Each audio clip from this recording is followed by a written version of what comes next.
موت نافرمانی کی حالت میں کہیں نہ آ جائے تمہیں. وہ کوئی ضمانت تمہارے پاس نہیں ہے کہ تم کسی گناہ کا ارتکاب کر بھی چکو گے, پھر تمہیں توبہ کا وقت بھی مل جائے گا, پھر موت آئے گی, اس سے پہلے موت نہیں آ سکتی. کیا معلوم عین اس گناہ کے ارتکاب کے دوران موت آ جائے. وہ موت کیسی ہوگی؟ شاید آپ کے علم میں ہو, لکھنؤ کے ایک بہت بڑے شاعر تھے اور ان کی موت بہت ہی مکروہ حالات میں واقع. رات کو 2-3 بجے, جس کو آپ انگریزی میں کہتے ہیں in the small hours of the morning, شراب خانے سے نکلے, نشے میں دھت, چکر آیا, گرے, اور ساتھ ہی بدرو جا رہی تھی گندی نالی, اس میں گر گئے, وہاں سے لاش برآمد. کیسی موت ہے یہ؟ نافرمانی کی حالت میں موت آئی ہے, شراب کے نشے کی حالت میں موت آئی ہے. اور کیا یہ ممکن نہیں ہے کہ کوئی شخص بدکاری کا ارتکاب کر رہا اور عین اسی فعل کے دوران موت آ جائے؟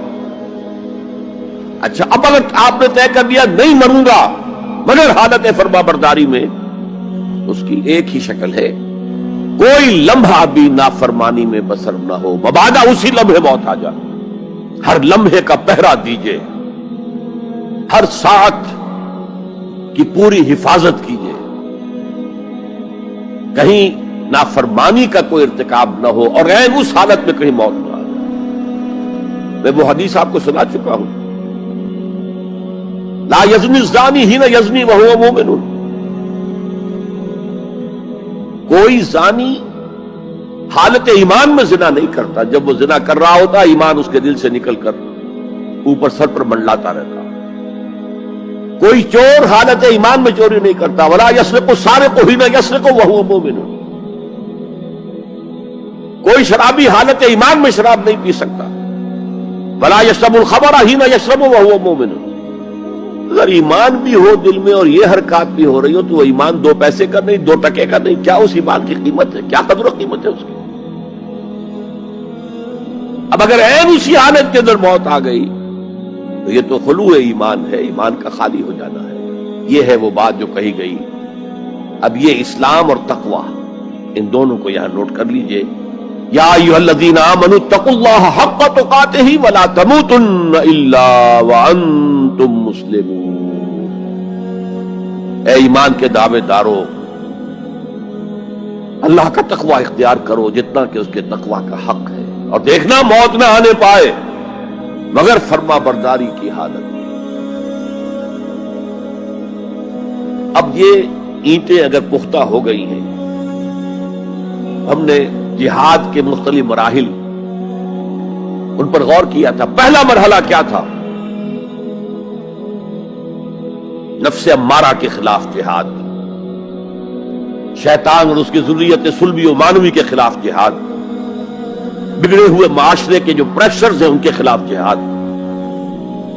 یہ 3 جہاد کر کے کما حقہ فرض کیجئے کہ اب آپ تقوی اور فرما برداری کی روش پر راسخ ہو گئے, قائم ہو گئے. اب اگلا قدم کیا ہے؟ اب ان اینٹوں سے فصیل بنانی ہے. اینٹیں تو مضبوط ہو گئی, پوری طرح پٹ گئی, پختہ ہو گئی. وہ جو اقبال کہتا ہے کہ خام ہے جب تک تو ہے مٹی کا ایک انبار تو, اور پختہ ہو جائے تو ہے شمشیر بے زنہار تو. اور جس سے اکبر اللہ آبادی نے بھی کہا ہے, اس سے بھی بہتر انداز میں کہا ہے, تو خاک میں مل اور آگ میں جل, جب خشت بنے تب کام چلے. ان خام دلوں کے عنصر پر بنیاد نہ رکھ, تعمیر نہ کر. اگر ساحل سمندر سے ریت لے کے گولا بنا لیں, وہ نم تو ہوتی ہے ریت, گولا بن جائے گا, کیونکہ اسے شیشے پر بھی ماریں گے, شیشہ کھڑا رہے گا, ریت بکھر جائے گی. اسی گولے کو ذرا بھٹی میں ڈال کے پکا لو, روڑا بنا لو, تو خاک میں مل اور آگ میں جل, جب خشت بنے, جب اینٹ بنو گے تب کام چلے. اب اگر اسے مارو گے تو کوئی نتیجہ تو برآمد ہوگا کہ نہیں. تو یہ پختہ افراد کی شخصیت کو پختہ کرنا.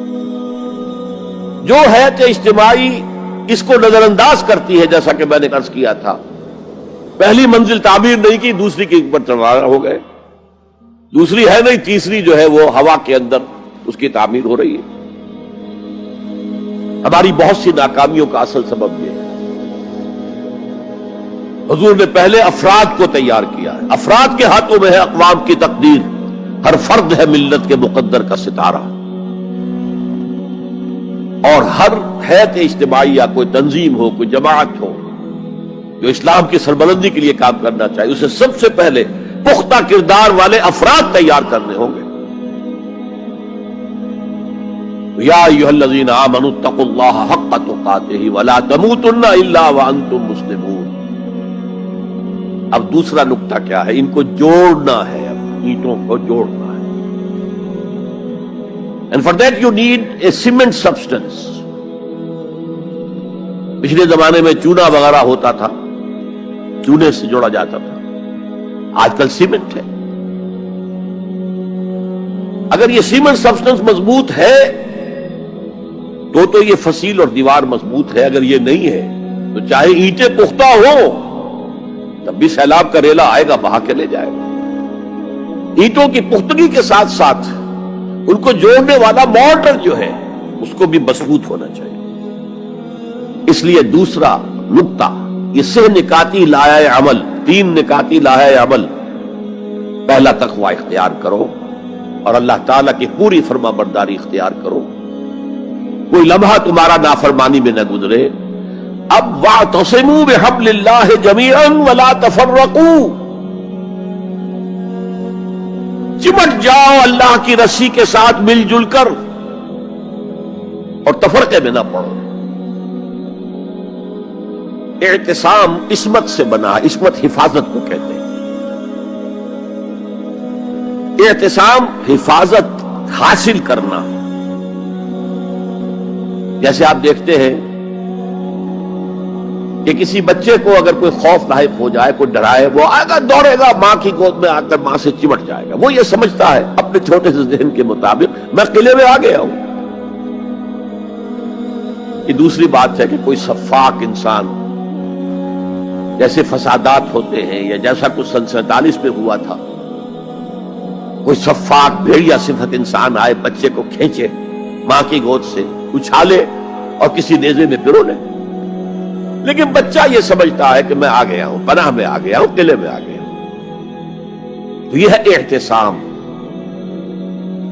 اور عجیب بات یہ ہے کہ جو اس سورہ مبارکہ کی جو ہم نے شروع کی ہے آیات، وہاں سے ایک آیت پہلے جو ہے 10ویں رکوع کی آخری آیت، وَمَن يَعْتَصِم بِاللَّهِ فَقَدْ هُدِيَ إِلَىٰ صِرَاطٍ مُسْتَقِيمٍ۔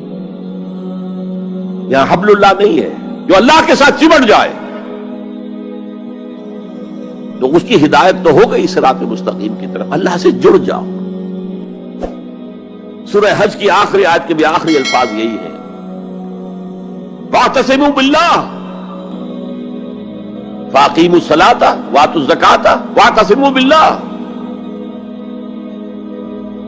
وہ تمہارا پشت پناہ ہے، وہ مولاکم ونعم المولا ونعم النصیر، کیا ہی اچھا ہے وہ مولا، پشت پناہ، مددگار، حمایتی، کیا ہی اچھا ہے وہ مدد کرنے والا۔ تو وہاں پر بھی واعتصموا باللہ، وہی لفظ یہاں آیا، ومن یعتصم باللہ فقد ہدی الی صراط مستقیم۔ اب یہاں سوال پیدا ہوتا ہے وہ حبل اللہ کون سی ہے؟ اب اصول یہ سامنے رکھیے کہ قرآن مجید میں اگر محسوس ہو کہ کسی جگہ پر کوئی ابہام ہے، اجمال ہے، کہیں وضاحت کی ضرورت ہے، تو یہ حق ہی نہیں، فرض ہے محمد الرسول اللہ صلی اللہ علیہ وسلم کا کہ اس کو بیان کریں، واضح کریں، تبیین کریں۔ انزلنا الیک الذکر لتبین للناس ما نزل الیہم۔ اے نبی، ہم نے آپ کی طرف یہ ذکر اس لیے نازل کیا ہے کہ آپ لوگوں کے لیے واضح کریں وہ شے جو ان کے لیے نازل کی گئی، ان کی طرف بھیجی گئی۔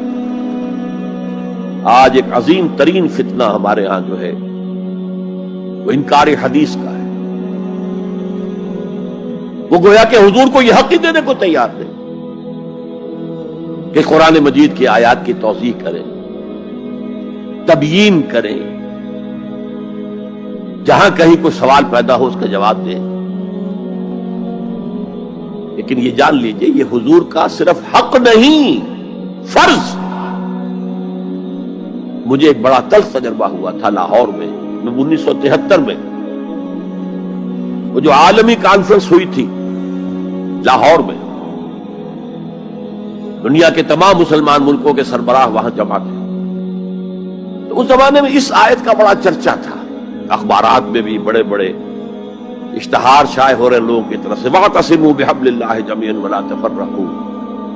رکشاؤں کے پیچھے بھی بینر لگے ہوئے ہیں، ٹیکسیوں کے پیچھے بینر لگے ہوئے ہیں، وَاعْتَصِمُوا بِحَبْلِ اللَّهِ جَمِيعًا، بینر آویزاں ہیں سڑکوں پر جا بجا. لیکن میں ایک پریس میں گیا کہ جہاں میری ایک کتاب چھپ رہی تھی اور تاخیر ہو رہی تھی، تو میں ذرا ان سے کہنے گیا جلدی کرو. وہاں ایک صاحب آئے ہوئے تھے اور بدقسمتی سے آزاد کشمیر، جو ہمارے ہاں آزاد کشمیر کہلاتا ہے، آپ کے ہاں وہ مقبوضہ کشمیر کہلائے گا، اس کے وہ محکمہ جو انفارمیشن ڈپارٹمنٹ کے سیکرٹری تھے، اہم تھے. ان کا یہ کیا رہا؟ یہ لا یعنی کلام ہے، بے معنی کلام ہے. فَاعْتَصِمُوا بِحَبْلِ اللَّهِ جَمِيعًا، کہاں ہے وہ رسی؟ کس کو رسی؟ کون سی رسی کو پکڑوں؟ بہت صدمہ ہوا، لیکن کیا کیا جائے؟ اصل میں کمیونسٹ ذہن کے تھے. اب اس لیے وہ اللہ کے رسول نے واضح کیا ہے کہ حبل اللہ کون سی. میں وہ حدیث آپ کو سنا چکا ہوں، حضرت علی رضی اللہ تعالی عنہ سے جو مروی ہے، نبی اکرم صلی اللہ علیہ وسلم، ترمذی شریف اور دارمی یا بیہقی میں موجود ہے. تو اس میں یہ الفاظ میں ہوا حبل اللہ المتین وہو ذکر الحکیم وہو الصراط المستقیم. حضرت علی فرماتے یہ ہے کہ میں نے سنا حضور نے ارشاد فرمایا ان قریب ایک بہت بڑا فتنہ رونما ہوگا، انہا ستکون فتنۃ. میں نے سوال کیا مل مخرج منہا یا رسول اللہ، اے اللہ کے رسول فرمائیے اس سے نکلنے کا راستہ کون سا ہوگا، مخرج کون سا ہوگا، ایگزٹ کون سا ہوگا. یا آپ کے ہالز میں جہاں ایگزٹ لکھا ہوا ہوتا ہے سرخ سی بتیوں کے ساتھ، عرب ممالک میں مخرج لکھتے ہیں اس کو، نکلنے کی جگہ، بھاگنے کی جگہ. اگر کہیں دھواں بھر جائے، کہیں آگ لگ جائے تو بھاگو ان روشنیوں کی طرف، ان دروازوں کی طرف، وہ کھل جائیں گے. تو جب حضور نے فرمایا کہ انہا ستکون فتنۃ، تو حضرت علی کہتے میں نے پوچھا بل مخرج منہا یا رسول اللہ، فرمایا کتاب اللہ، فتنوں سے بچانے والی اور فتنوں سے نکالنے والی شے صرف کتاب اللہ. فیہ خبر ما قبلکم ونبأ ما بعدکم وحکم ما بینکم، اس میں تم سے پہلے جو اقوام تھی ان کی خبریں موجود ہیں، تمہارے بعد آنے والی جو چیزیں ہیں ان واقعات کا تذکرہ موجود ہے، اور تمہارے درمیان جو اختلافات بھی رونما ہو سکتے ہیں ان سب کا حل موجود ہے.